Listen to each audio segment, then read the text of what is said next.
واحد من اخطر الكائنات اللي موجودة على وجه الارض. لو كان حقيقي وقابلته يبقى ما يجوز عليك غير الرحمة.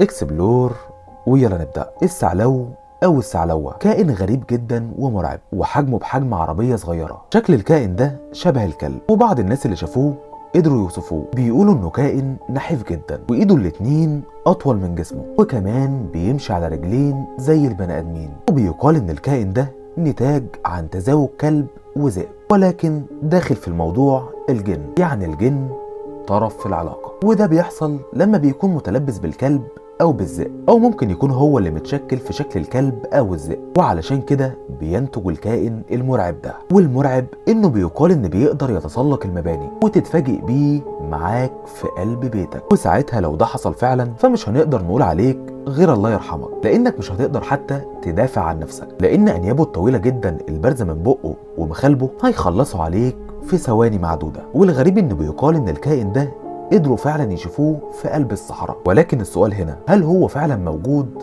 ولا دي مجرد اسطوره وبس كده؟